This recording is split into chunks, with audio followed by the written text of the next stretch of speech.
Hi everyone, welcome to Shara's kitchen. అందరు ఎలా ఉన్నారు? నేనైతే చాలా బాగున్నాను. మీరందరూ ఎలా ఉన్నారు? సో ఈరోజు వచ్చేసి ములక్కాయ టమాటా రెసిపీ గురించి తెలుసుకుందాం. సో ఈ ములక్కాయ అనేది మనకి చాలా యూజెస్ ఉన్నాయండి. దీంతో మనకి ఇమ్యూనిటీ బూస్టర్ గాను, అలాగే డయాబెటిక్ కంట్రోల్ గాను, అలాగే డైజెషన్ ప్రాబ్లం కూడా తగ్గిపోతుంది.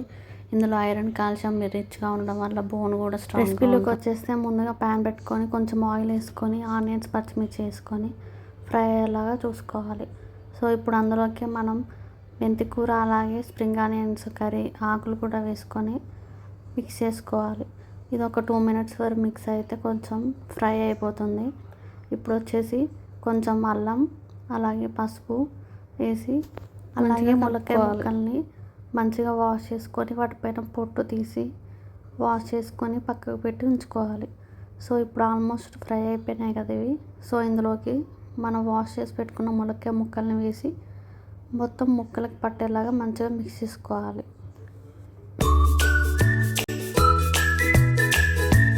సో ఇప్పుడు ఈ ముక్కలన్నిటికీ ఒక 5 minutes వరకు మూత పెట్టుకొని మంచిగా ఫ్రై చేసుకోవాలి. సో ఇప్పుడు ఒక 5 to 6 టమాటాలు తీసుకొని టమాటాలను కూడా మంచిగా సన్నగా కట్ చేసి పక్కకు పెట్టి ఉంచుకోవాలి.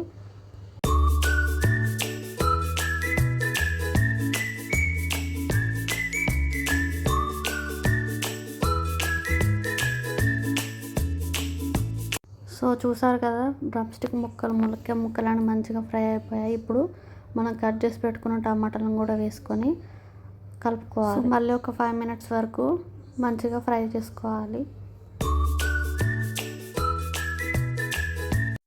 సో ఇప్పుడు కొంచెం టేస్ట్కి తగినంత సాల్ట్ కూడా వేసుకొని మంచిగా కలుపుకోవాలి. సో ముక్కలన్నిటికి మంచిగా సాల్ట్ పట్టేలా కలుపుకొని మళ్ళీ మూత పెట్టుకొని, చూసారు కదా, ఒక 10 minutes ఇలా మూత పెట్టుకొని ఉంచితే ఆల్మోస్ట్ టమాటాలు కూడా మెత్తగా అయిపోతాయి. సో మళ్ళీ మూత పెట్టుకొని ఒక 5 minutes మళ్ళీ కుక్ చేసుకుంటే మనకి మొత్తం ముక్కలు అన్నీ మంచిగా మెత్తగా అయిపోతాయి. సో ఇప్పుడు వచ్చేసి కారం తగినంత వేసుకొని ఒక స్పూన్ వేసుకున్నాను. సో మీకు కారం ఎంత తగినంత అనుకుంటే అంత వేసుకోవచ్చు. సో ఇప్పుడు వచ్చి ఒక ధనియాల పౌడర్ కూడా ఒక హాఫ్ టీ స్పూన్ వేసుకొని మంచిగా మిక్స్ అయ్యేలా కలుపుకోవాలి. ఇప్పుడు ఒక గ్లాస్ వాటర్ పోసుకొని మిక్స్ చేయాలి.